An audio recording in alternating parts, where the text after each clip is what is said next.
Okay, there we go. So hello everyone, another meetup, data platform meetup. Today we have the good people from Good Data, and they are going to talk about not less than the evolution of business intelligence. Right, guys? Yes, yeah, thank you for the introduction. So today we are going to talk about something what we call Headless BI. And it's something what we have on the market for less than 6 months. So we are essentially running after and seeking the feedback. So it would be great if you guys can give us some feedback on what we are doing and whether this is helpful and so on. So we would love to have this session as interactive as possible. So if you have any questions or comments, just feel free to ask. We have like dedicated Q&A, so we just want to show you as much as we can. So if there are some longer discussion, we might actually postpone this to that half an hour at the end. So let me first introduce ourselves. My name is Zdeněk Svoboda. I'm VP of Product at Good Data. Good Data is an analytical company. We've been on the market for roughly 13 years. And our specialty for more than a decade was embedded analytics. So we were essentially embedding analytics into third-party products. And our specialty was also distribution of analytics to many organizations. So we are essentially treating analytics as a product and delivering analytics experiences to many different organizations, perhaps all the customers of a certain company or all business partners and so on.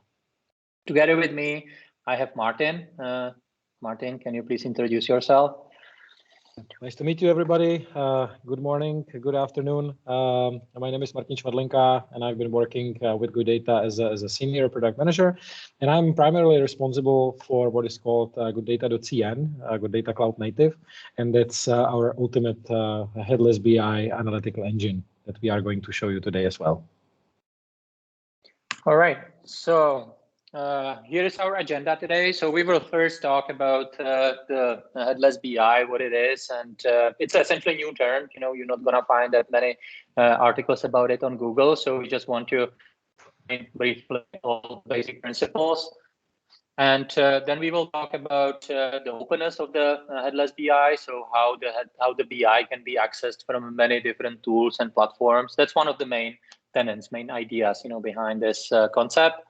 We will also talk briefly about the access management, and then we will dive into the bowels of the thing, and we will talk about the semantic model and metrics, and then we will also show a couple more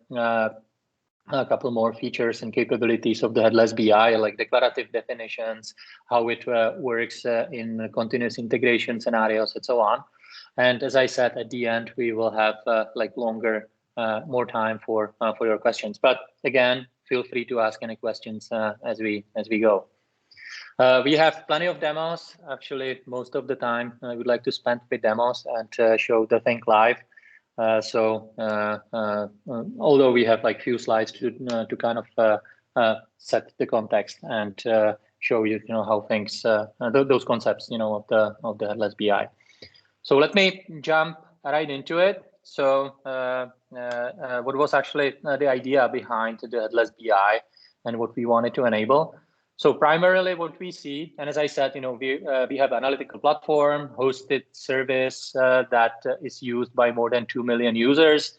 We have 80,000 companies that are consuming our analytics, and for more than a decade, we provide everything as a hosted service. So and as I said, we are providing analytics as a product. So we allow companies to create an analytical solution and then share that analytical solution in a multi-tenant way to many different, usually external organizations, and then treat it as a product. So keep it, allow our customers to create new versions and roll this out to all those customers and so on.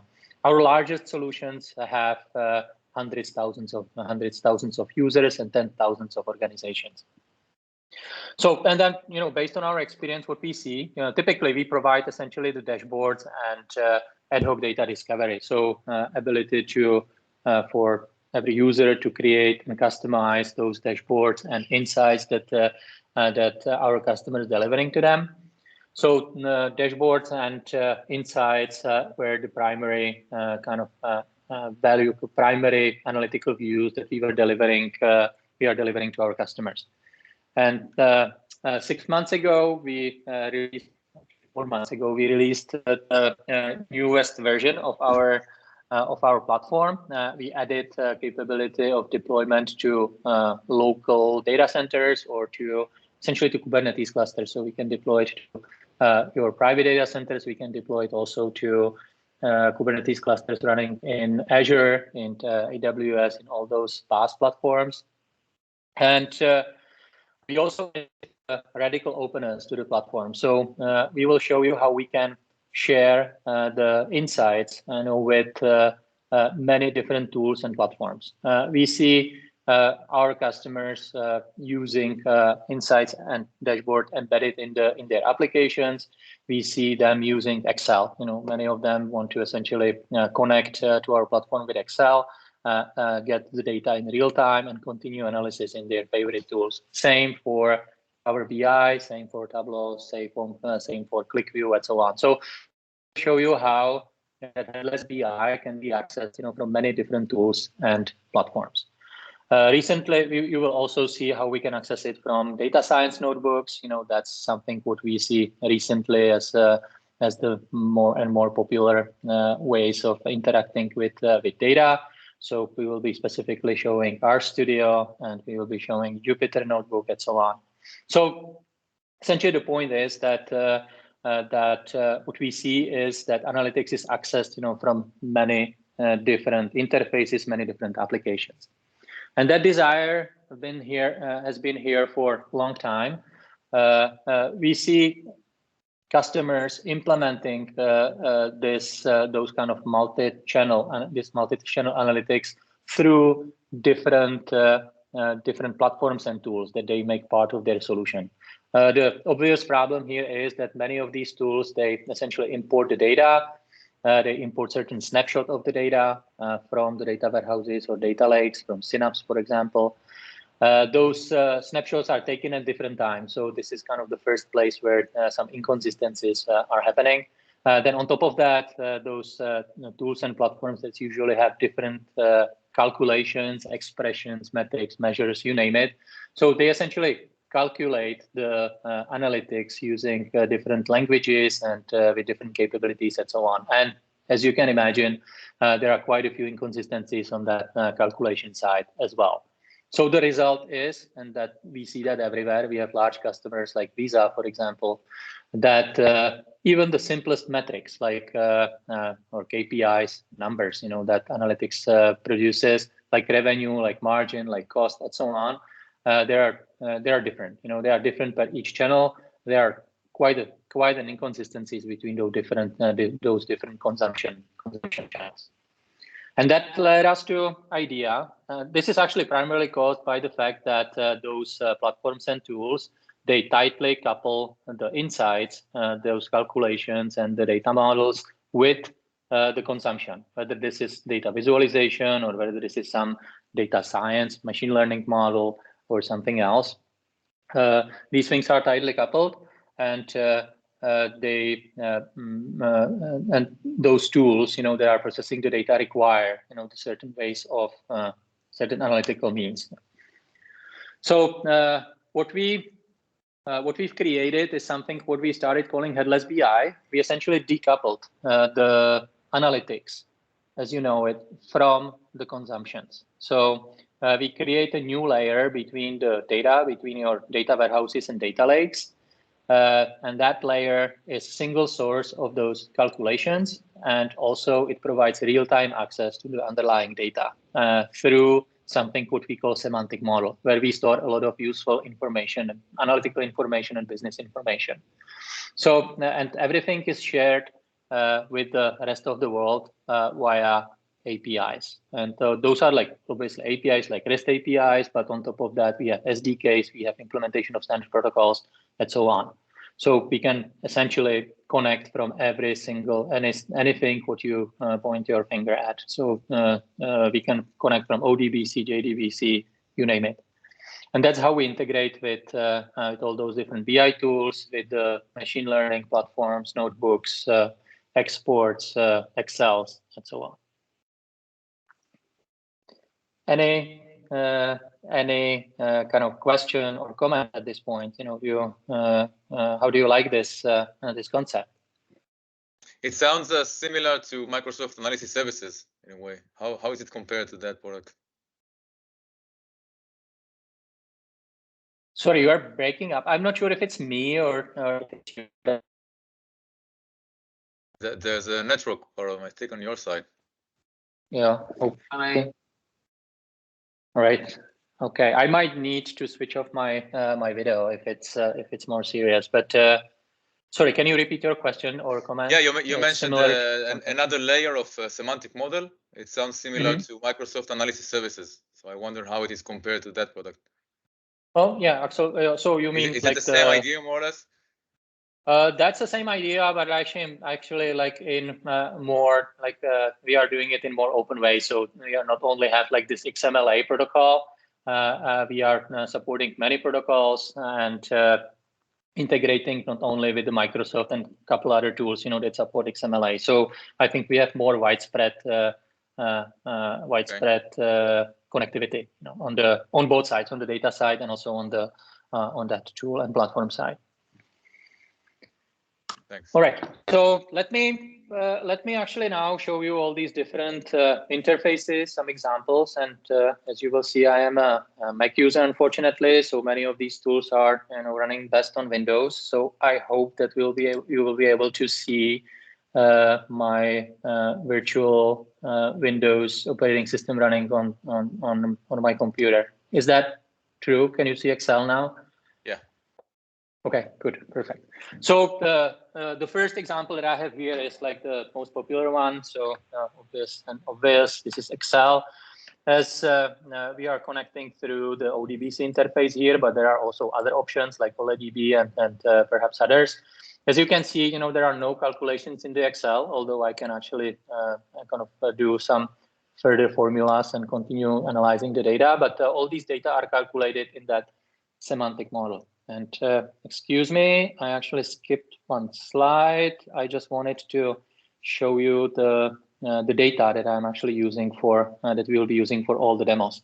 So let me first, before I jump into all those consumption methods, I will show you this slide. So essentially, we have like simple insurance data model here. So here is the visualization how we have it stored in.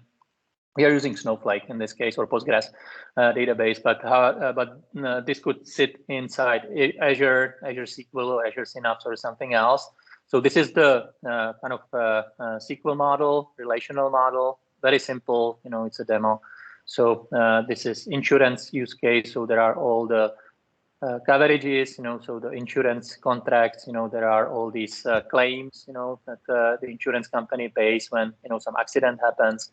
There are obviously customers, they are in regions, and there are cars that are insured, and there are those insurance products, different insurance policies.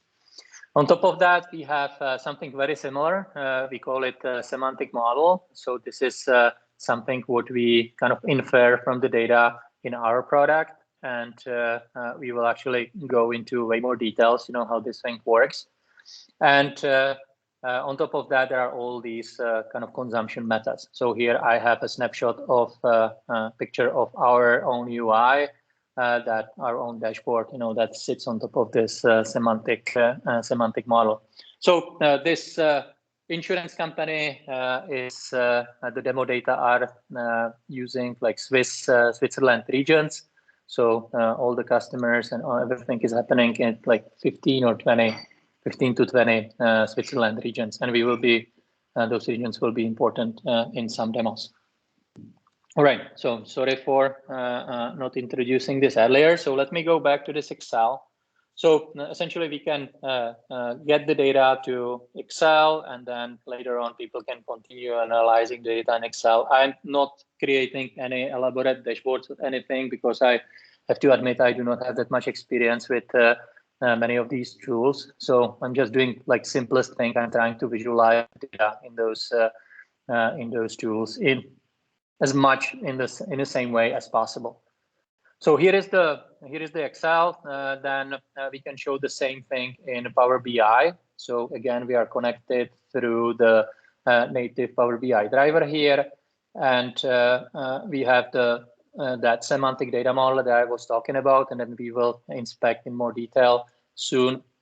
I have it here, and I can essentially create any insight in Power BI. Same story with Tableau. It's essentially same things.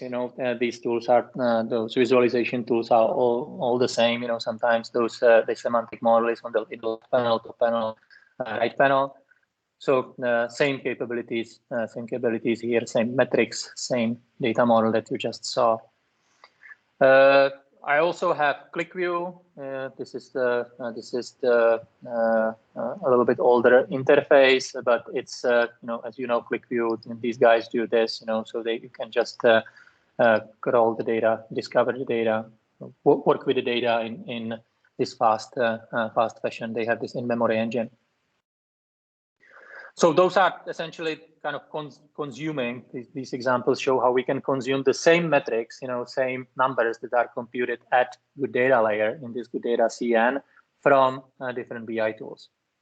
I can also change my hat, and I can now, if I play data scientist for a while, I can actually go and I can show you access to the same data from R Studio. So R is this 30 or perhaps even more year-old data statistic platform with millions of extensions. So here I essentially consume the insight, from the good data, and I am running k-means clustering on top of this. So I'm essentially clustering the different car makes, but the different car brands by their claim amount, how much we paid, that insurance paid, for accidents, and how much they collected, how much revenue they collected from the subscription revenue. So you can see that there are like 3 major clusters, different cars. There is one car on its own for some reason in this region. Seat is the car that has like very different dynamics, between the claims paid and the premiums collected. So it's a segment on its own of its own. I can also show. I hope that I have it here.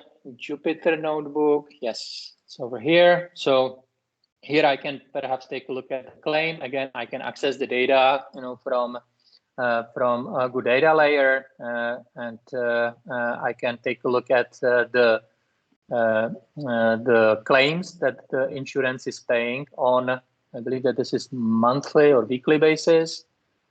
Yeah, that would be a weekly basis. And this year, so I'm training the ARIMA model here. So I'm doing essentially some I am doing some time analysis, time series analysis. So these are my training data that I trained the ARIMA model on, and here are the testing data. So those are the real data, how much claim the insurance paid for last, I believe, like 11 weeks. And here is the ARIMA model that is trying to predict the claims. So you can see that it's kind of copying the trend, but I didn't play with that machine learning model too long, so I didn't fine tune this. And so it's kind of it captures the trend, but it probably could have done could be a better in terms of accuracy. And Martin will be also showing the kind of most rudimentary access, so we can access this from any SQL tool. I for some reason like dbeaver, so this is a console that can connect to any SQL database, including the good data CN. So we can essentially run like simplified SQL queries, and we will explain you later how what are the benefits of that of running those SQL queries on top of good data versus on top of the core. So that's the kind of consumption. Those are all the consumption concepts. So again, I would pause here and ask whether there are some questions or comments or ideas, some feedback for us.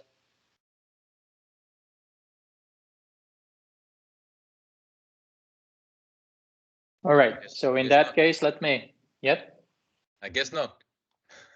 All right. Okay. Good. So let me. Sorry, Zidi, just got a question from here. Sure. Yeah, I just wondering, like, is there any limitation on the size of data that connected to the to this platform? We're talking about, let's say, millions rows of data. So obviously the kind of the hard work is done by the databases. So because we are actually accessing everything in real time, what we are really doing, we are translating those queries into the SQL and sending those SQLs to the databases. So I think that there are obviously limitations, but those are the limitations of the underlying data sources. Or perhaps if we federate, some kind of federated, am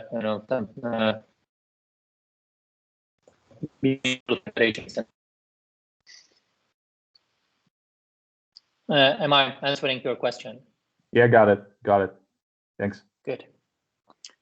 All right. So those are like those existing, tools, accesses, so how we can access this Headless BI from existing applications. And Martin will now show you that it's actually a very good concept for application programmers and how we can essentially build the whole new applications on top of this, on top of the Headless BI. I believe we will need to switch the screens, Martin, right? Yeah, I think that Teams, unlike the Zoom, can share right away. Which okay, good. So, are you seeing my screen now or no? Yes, I can. I see how you are trying to set up some preferences. Yeah. But I think that you should be fine. We should be able to see your screen even without these permissions. Good. Can you see my screen now? Can you see my Chrome? Yeah, good. I haven't realized that it wants a specific permissions for each monitor, unlike Zoom. So all right, so let's jump right into it. So what I would like to show you now is, ZD was talking a lot about how you can consume data from our good data semantic layer, how you can see and analyze the data in the various different tools. And so on. So what I would like to show you now is, first of all, what you are looking at right now is our own analytical UI. So what I'm right now logged into is, as it was mentioned, the gooddata.cn. That's our analytical engine that you can self-host it by yourself. This one is actually running in one of our good data servers.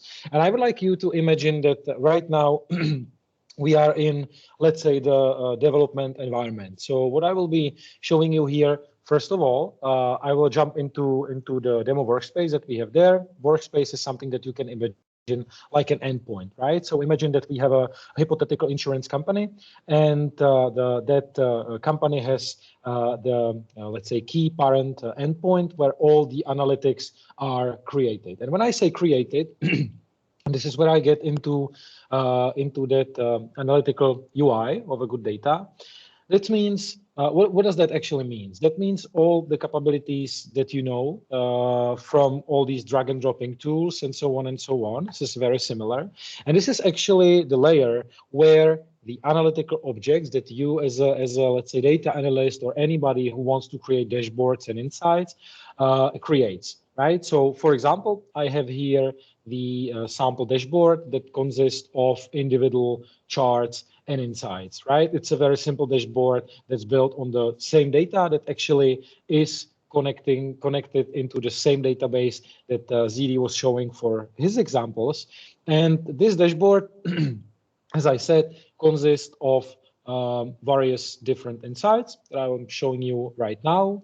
So you can see that I can jump into the individual insights. I can, use all these drag and drop mechanisms and capabilities. This is not that new for you, but what I would like to show you now is that imagine what I'm connected into, as I said, gooddata.cn, good data headless BI layer. So how the analytical objects that I, as a hypothetical data analyst, have created by this on the top of the semantic data layer.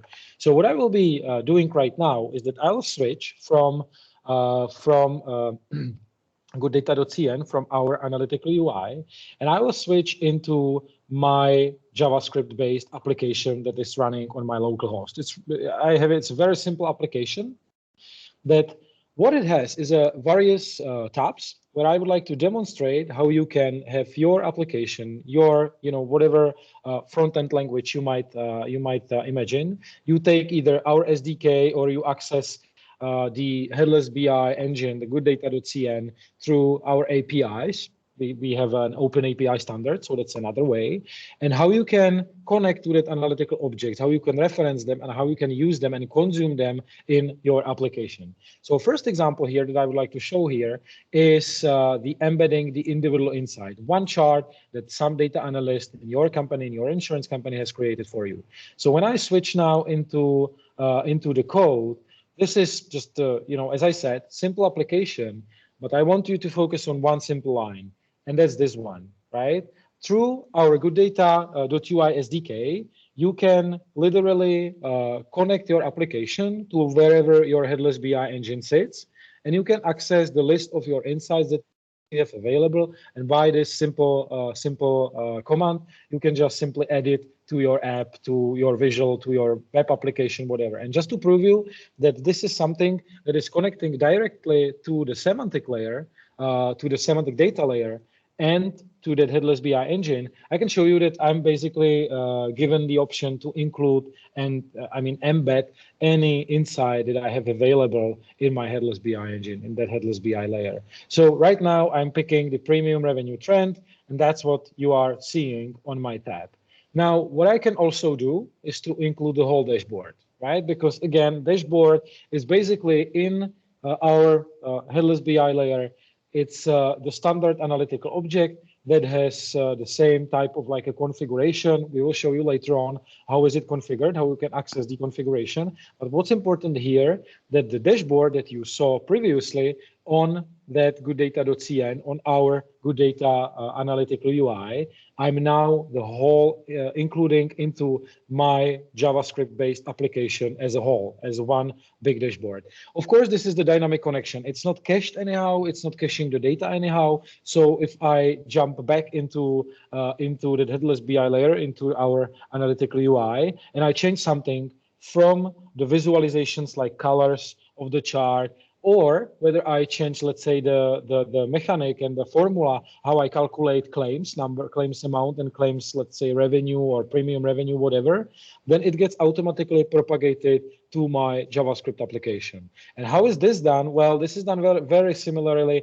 Instead of just including the insight, I can just include the whole dashboard. So that's basically one way how to include the analytical objects. And the last one, and I believe definitely not less exciting, is to include not the analytical objects such as chart or dashboard, but basically build it in your application directly, but with the connection to the same semantic layer that again sits in that gooddata.cn in your Headless BI layer. It looks in my application, it looks the same. Again, I have some simplistic chart with two data lines in here. However, this is now created differently. I'm not referencing any existing analytical object, right? But what I'm doing is actually, again, through the Good Data SDK, I'm just building the combo chart from scratch. So that quote unquote analytical object is not going to be sitting in gooddata.cn, but it's going to be sitting in your application, right? So once again, as I said, this is basically referring to same semantic layer. So if I go here, I'll get the same data that I have available in the semantic layer. Those are the same data that ZD had in the Excel as a columns. that he had in the Power BI as the data fields and so on and so on. And one more time, if I do any kind of a changes, those data are not cached. So I can, switch into what metrics I'm using, what data lines I'm using, and you can see that in the background it got refreshed, so that second line disappeared. So these components, when you compose them in your application, when they are rendered, it creates the direct query through our semantic layer into the into the data source where the data sits. In this case, I think it's Postgres, and rendering the analytical objects such as insights or dashboards. All right, back to you, ZD. I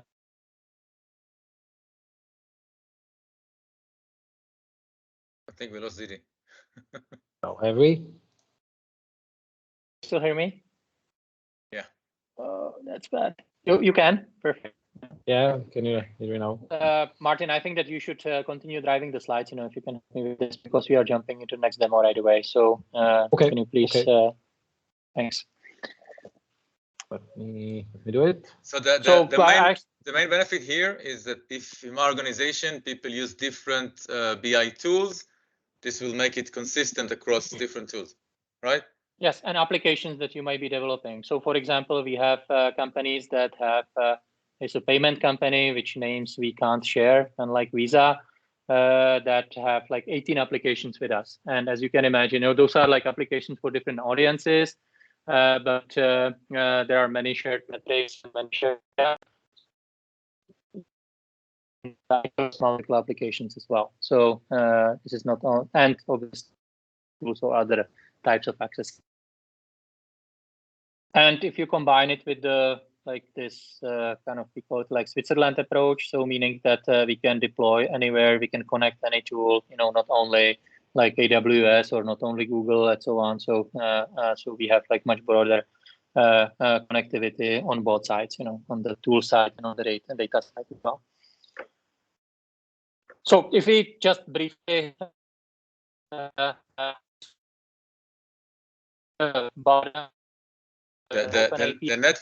the network connection is poor. We can't hear you very well.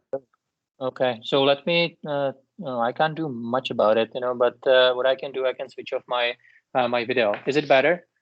Yeah, I think so. So far, it's better. Yeah. All right. Yeah. Thanks. So essentially, at the bottom, we have the open API, REST API, and that's we use something called Swagger, or they rename it to the Open API standard that essentially provides access to those experiences that Martin was showing. So on top of that, we have built the JavaScript and React and Angular SDKs that allows us to do all those visualizations that Martin was showing. Also, this Open API has a lot of have a nice ecosystem. So there are a lot of generators. So you can generate SDKs, to Python, Kotlin, Java, Scala, you name it. We are providing, some of these SDKs already. So you can actually use those SDKs to connect from the native applications, most probably like backend applications or some, backend systems. And on top of that, we implement various protocols. So those are the protocols that helps us to connect to the existing consoles and notebooks and those BI tools. So those are very specific, like JDBC, ODBC, DB API, data frames, you name it. So that's essentially the kind of very high level 10,000 feet architecture of this open layer from the kind of openness towards those tools, openness towards those consumers. That sits on top of our semantic model and this single source of metrics. All right, so again, I would pause here. If there are any questions or any reactions.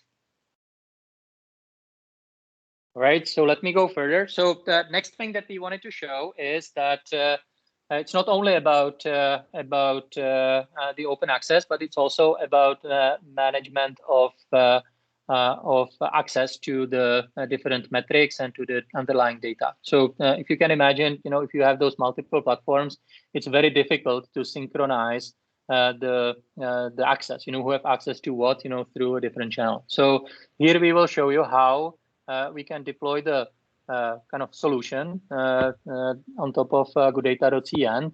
So essentially that semantic model and LDA metrics. And Martin, can you jump to the slide 20 perhaps?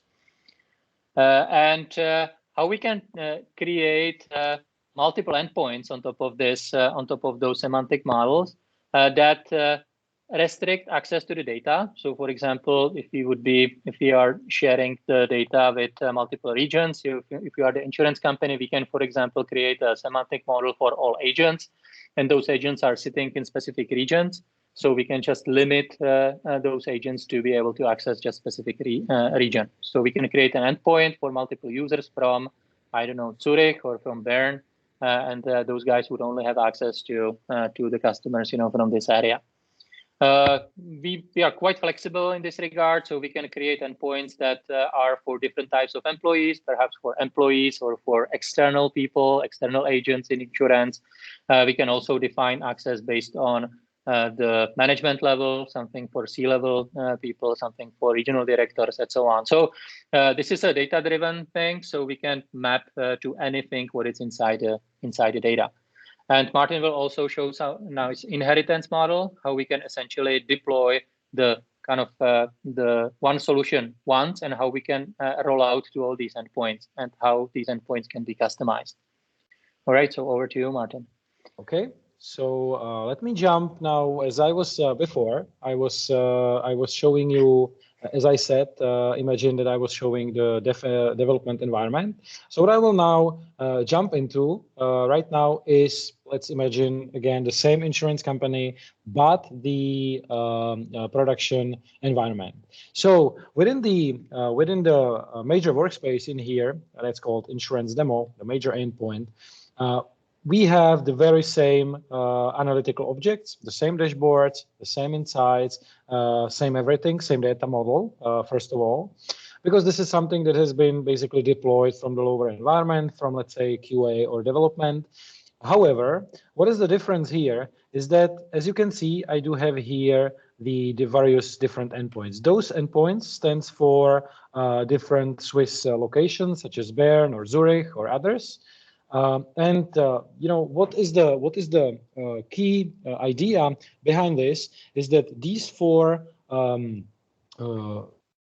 endpoints are basically connected with the parent-child relation to the insurance demo one. So long story short, what actually happens is that all analytical objects, including semantic model, including insights and dashboards, are the same, are basically inherited from the parent workspace, from the parent endpoint. However, the data are different. So, and why are the data different? Well, because we can, by very easy way, through our API, imply the data filters that are specific for each endpoint.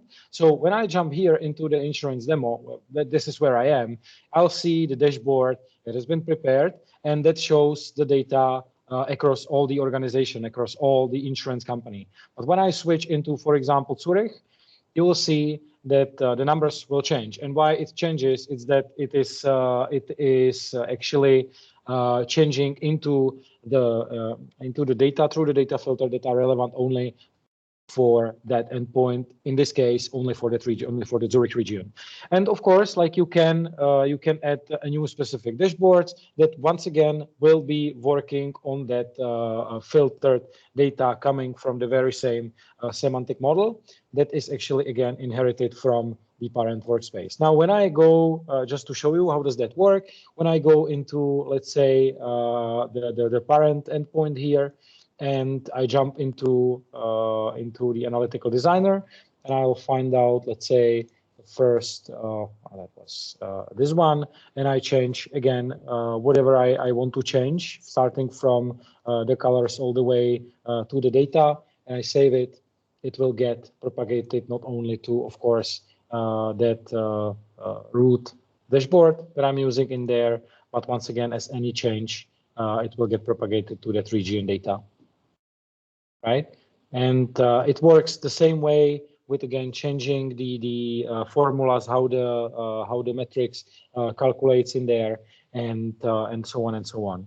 And the last thing that I would like to mention in this section is, as you saw me in the previous demo, when I did the embedding, I was basically referring to the specific analytical objects within the workspace that sit in the dev environment. And I can do exactly the same for production environment. And I'm, again, specifically referencing the object that sits in one of the workspaces that I have there. So if I need, in my JavaScript application, if I need to show data relevant for the whole insurance company, I can reference the dashboard from the insurance demo, the parent workspace. And if I want to just show the data that are relevant for Bern, for example, I can reference the objects from Bern workspace. All right, this is it from my side. So I'll switch into the next slide. Please, if there is any question regarding the access, those endpoints and inheritance mechanism customizations, please go ahead. The next thing that we wanted to talk about is the semantic model and the metrics itself. So we just wanted to show you real quick, how these things can be defined. So Martin, if you can just go to the next slide, we would be essentially talking about this new headless BI layer itself. So something what we are sticking between the consumers and the data. So first, Martin will show you how we can infer the data model and how users can build the data model from scratch. Next slide, Martin. And we will be also talking about the metrics. So something what you might know from Power BI, for example. But in our case, those metrics are context sensitive. They are composable. So our end users can easily kind of use easy expressions to derive their metrics from the metrics. They work the same on top of real-time data. So this is like in case of Power BI, like if DAX would be working on top of the real-time live query access. Those metrics, because they are composable and context aware, they are very reusable. So with just a handful of metrics, you can create, our customers are creating hundreds or even thousands of reports. So those metrics can be truly reused in any context, and they will always yield the right numbers in any combination with metrics and with other metrics with dimensions and so on. So let's dive into the kind of heart of the system. Okay, so let me. Sorry, I hope it didn't mute it. Can you hear me? Okay. Yeah, we can hear you fine. Perfect. All right, so let me one more time. Let me jump into my dev environment or simulation of a dev environment. And what I want to show you now is basically how the whole semantic layer works. How is it created, and how you can manipulate it in order to prepare all these data outputs for wherever you want to consume it from. So for that purpose, what I will show you here, that I will try to create a new workspace, right? Because this is just imagine that you are having a new department in your company or something like that. So I will have here insurance demo 2, or let's say department. I'll create it here. And first of all, what I need to do, as I said, like those are like endpoints, right? This is simulating, you can imagine it as your subtenants, whether it is department or your client company that you are doing business with. So first of all, what I need to do, I need to connect data. Well, connecting the data, what does that mean? Well, long story short, it's just referring to your data source. So in this case, I do have already prepared data source here, and that's the Postgres database with the insurance sample data. So I'll pick this one, and this is actually what I'm showing you right now is actually what we call a modeler, where you can create your semantic model, the semantic data model. So what I will do first, I do have two options. I can either map it manually, so basically start doing like from empty data set and start mapping the columns from my physical database, right? But what I can do also is, and this is for the demo, it's much more convenient. What I will do is that I will scan my whole data source, because it is as ED said, this is a simple DB. So I will scan the whole data source and let the system to generate the semantic model for me. So as you can see, the whole data source has been scanned. And what I will do here is that I will publish it and then jump into showing you how I can create and use a custom metric, right? So I have my data source. Created. I will then jump into what we call metric editor, which is nothing else than basically another type of an access to the semantic layer, but with the option to create, as I said, metric. For this demo, what I will be creating here is that metric for calculating the margin on top of the insurance data, right? The metrics are created by a good data query language called Macro. And the one that I have prepared already, so I don't have to type it. As I said, the one that I will be using is, in this case, margin. So I'll save the metric here. And then what I can do, well, first of all, I can easily go and access it from, for example, my JavaScript application, or I can jump into our analytical UI. And what I can then do is that I can start immediately using that metric in a various different contexts. So what I will start doing is that I can start using margin. So this is just kind of a simple calculation here. However, what I will do then is that I can slice it by various different let's say columns. And for this case, what I would like to show is the same one that ZD was showing in his demo. So in this case, let me switch it into like the margin pair the car type. So I can see basically the same data that ZD was showing before. And again, I can switch the context in here. So let me so customer age group here, and I can switch it. I can switch also the let's say the visualization type, and this is all being done on the top of the metric that I have just created in the previous step. And how would this actually look like if I want to do if I want to calculate this by the standard SQL commands that goes directly to the Postgres database that contains this insurance data? Well, this is actually pretty easy to demonstrate. I'm again using the SZD, the dbeaver tool just to look to my database. And what I want to show you right now is actually exactly the same metrics, the same calculations that I was doing before in order to calculate, to be calculated by a standard SQL. So if I run the script right now, again, I get the same data formatted differently because I have forgot to include the formatting in that combo box when I was creating measures. My apology for this.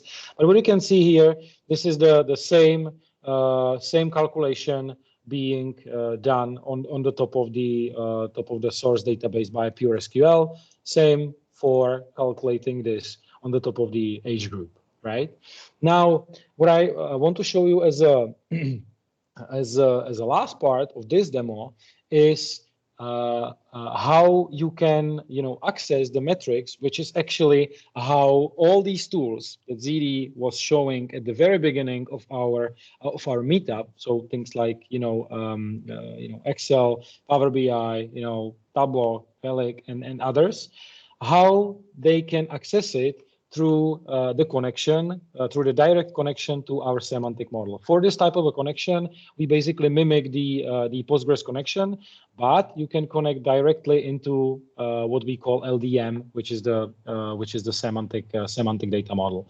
So this is how you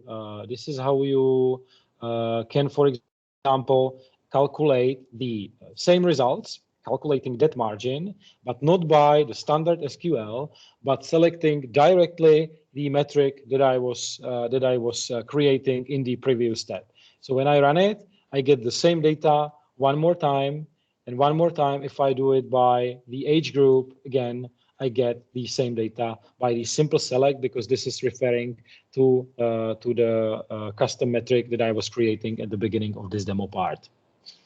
Right. So let me pause here a little bit. So as you can see, there are no joins.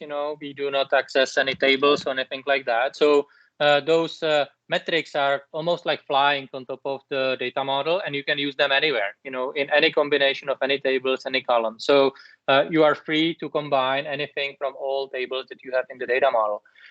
So if you go back to that SQL, for those two very similar insights, those similar result sets, you are essentially need to write this query, different queries, right? So this is kind of all over the place. You need to use like different, like either the customer age group or the car make or the region or something. So in case of good data, you are just defining, the list of the things that you want to see, and the metrics are automatically based on the context. Context is the combination of those other fields, that the metrics are combined with. They always yield the right number. So it's first much easier for end users. But second, if you think about it, if we would start reshuffling, recreating the model, perhaps changing the relationships in SQL, it will immediately break. So because these where clauses and everything to joins, if you do the same with LDM, if you move things around, it doesn't matter. It will still work. And imagine that you have those thousands of customers, thousands of external organizations, and they have each of them has like dozens or even hundreds custom reports, and you need to refactor the model. So that's a big problem. So this whole combo of metrics and LDM model, the semantic model, is much more resilient to changes in the refactoring of the underlying data structures.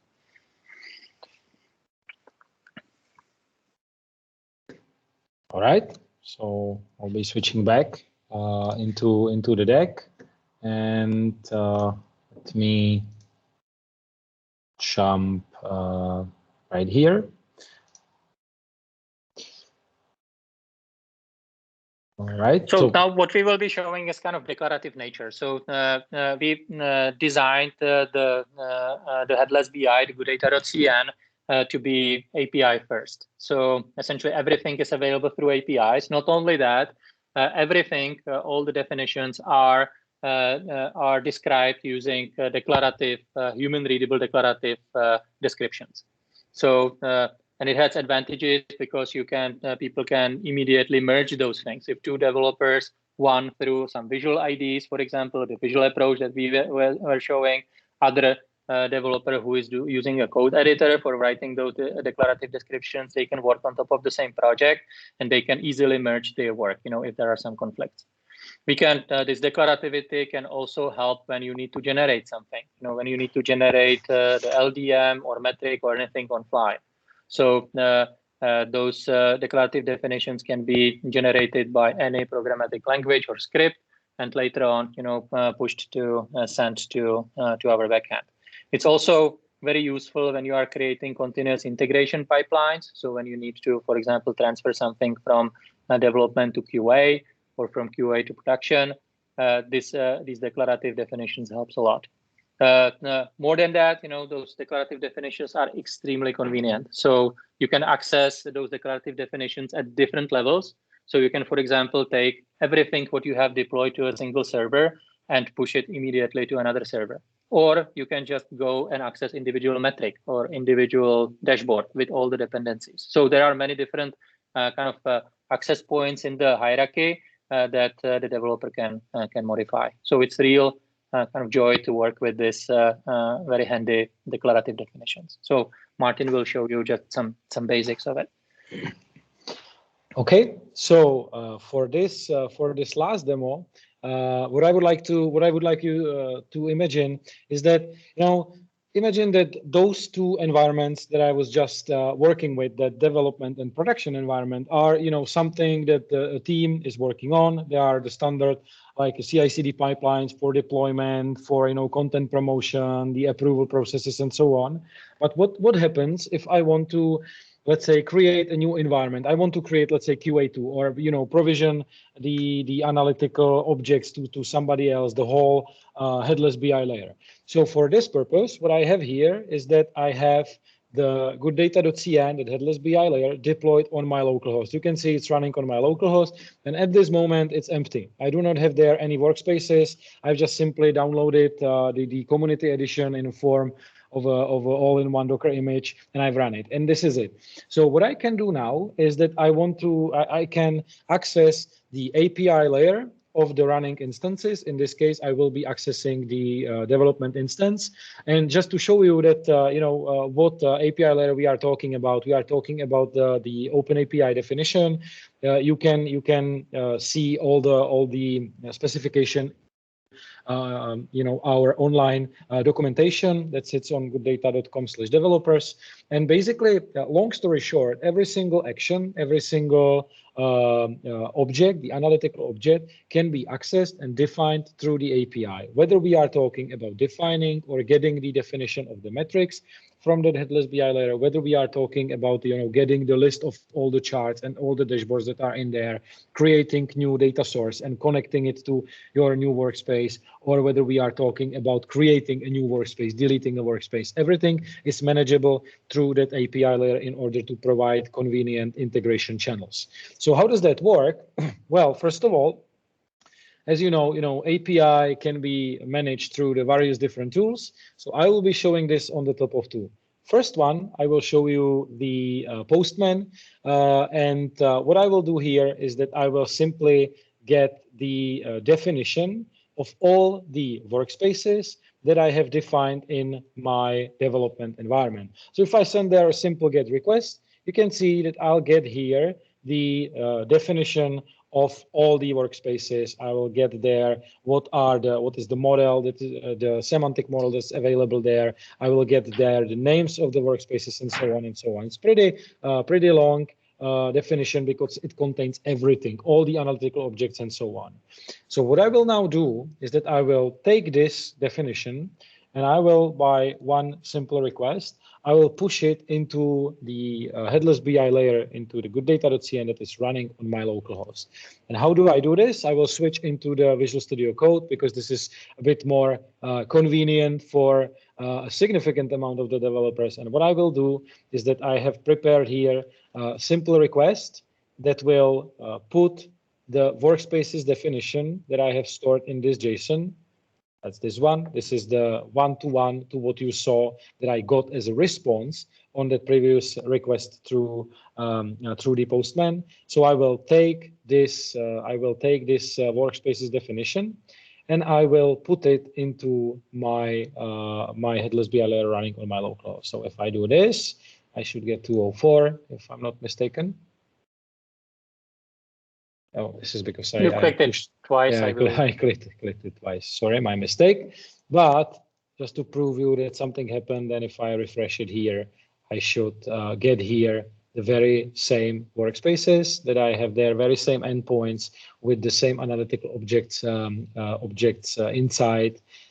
Let me see, with organized into the same dashboards.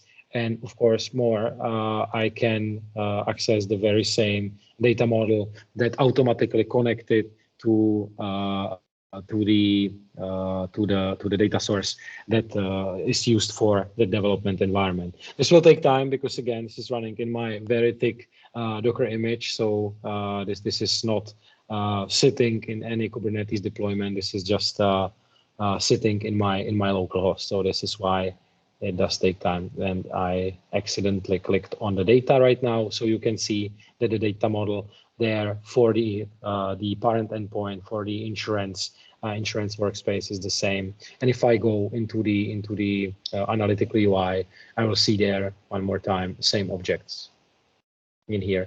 And of course, similarly, what I can do is that I can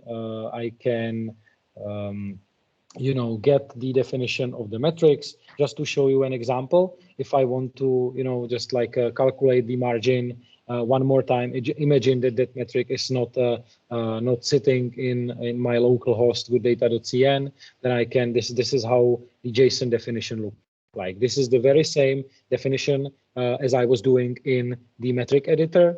So this is basically the same object. And one more time, sending this into my local host with data.cn is just a matter of one request. So if I find here, the particular request that I have prepared here for sending the definition of the metric, I can do that, and I will, one more time, sorry, double time clicking, but I will push that metric into my data model. So I should be able to see it here, which for some reason probably the request didn't went through. So my apology. Something happened in the middle, but you get the point, right? So all the objects can be defined this type of way. You can see that I have here the many different definitions, and you can imagine like these type of definitions. You can store in any kind of repositories that are native for your development teams, GitHub, GitLab, and so on. Version them and deploy them through the CI/CD pipelines and so on.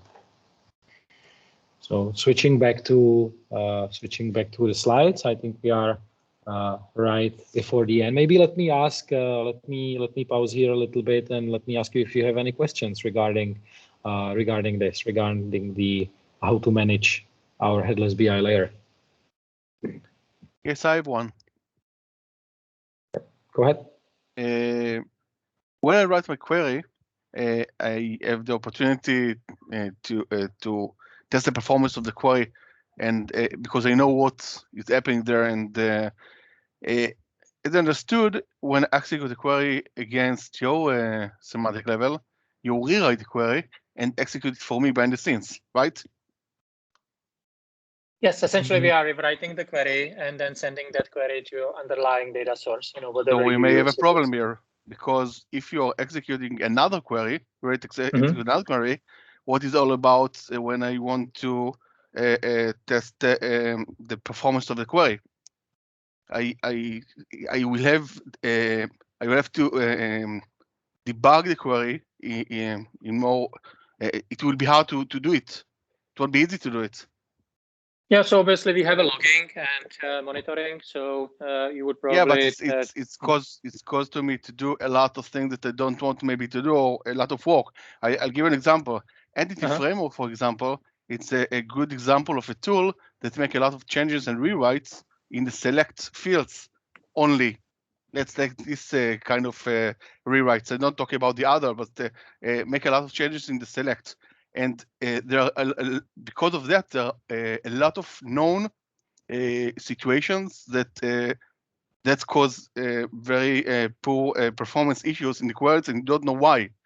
And I must tell you that is the reason why I don't use in a real world development projects the entity framework, because of that. Yeah, so when I remember that rewrite for queries, it starts to be a real issue in development process. We really spent, a lot of effort with fine-tuning the queries for specific databases, and then, I just can't, justify it in another way than that we truly have like the experience from those, as I said, like 2 million users that are using this every day. So on top of many different data sources. So we've really spent like 10 years of kind of fine-tuning everything on top of different databases. So sometimes I absolutely respect, sometimes you want to have more control, so you will just create your templates and those queries. Some people might prefer, rely on us to do all those optimizations.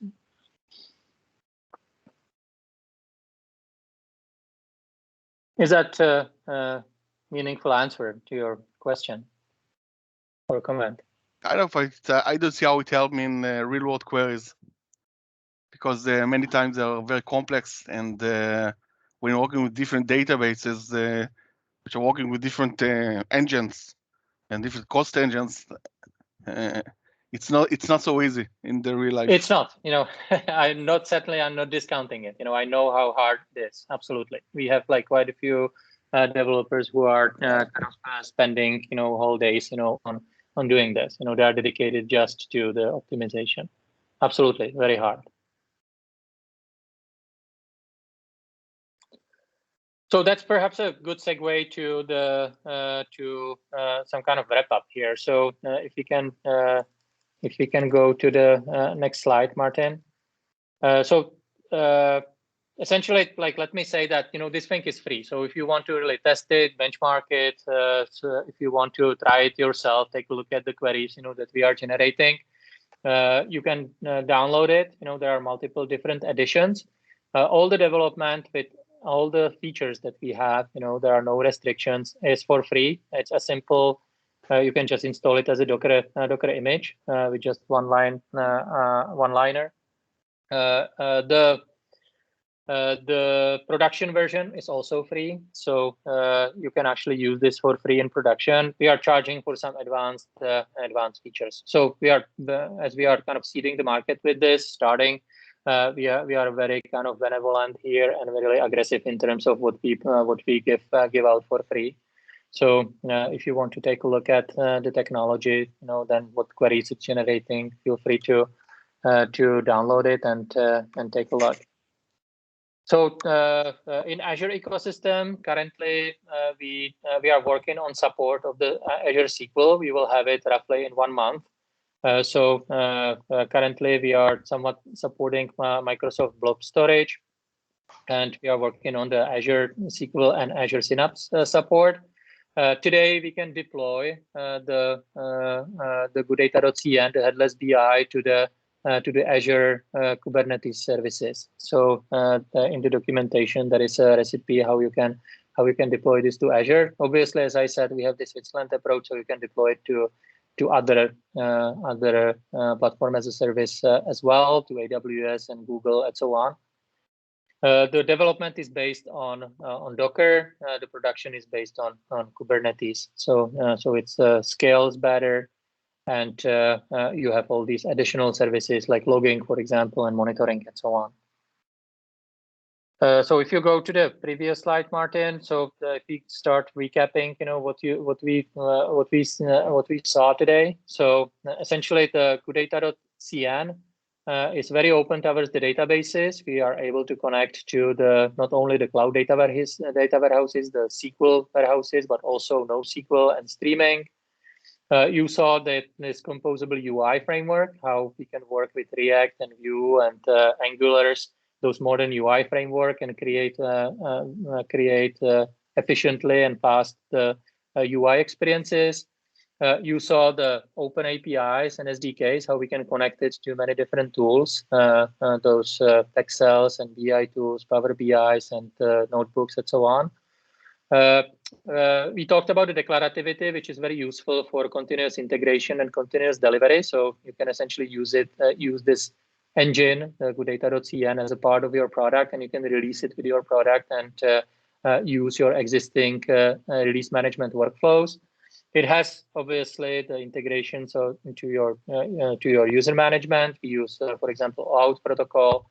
We are integrated with AD and many other standard protocols in the user management area.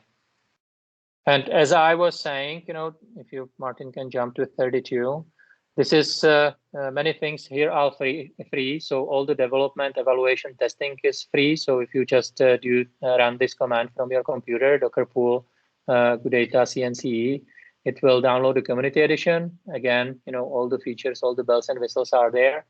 We also provide a lot of support around this. So we have the university with quite a few courses, how to get started. We have a support community on Slack channel. We have knowledge base on our website. So there is a lot of support. Again, everything you can access with just one sign up. And again, the production version is again free. So the base databases support and all the functionality that you saw here is again free even in production. So that's as I said, it's a we did it like we released this and launched this 4 months ago. So if you have any feedback for us, feel free to get to our communities and reach out to us and tell us what you would like to see, whether like the concepts or not, and so on. So we are currently at the stage when we are seeking the feedback. And of course, if you start playing with this and you seek for any kind of like ad hoc technical question and answers, I highly encourage to go to the Slack community, because this is where our whole basically development team is trying to be very active and very responsive.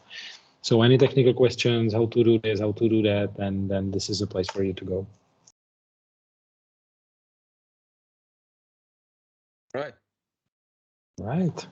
Thank you very much, guys.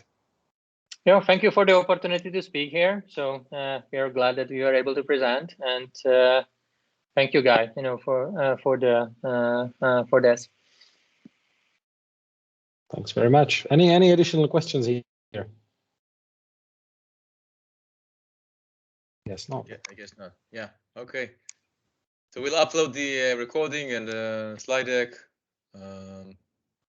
And I guess that's it. Thank you very much. All right. Thank you. Thank you Have a too. great rest of your Have a day. great day. Thank you. Thank you. Talk to you. Bye. Thank you. Bye.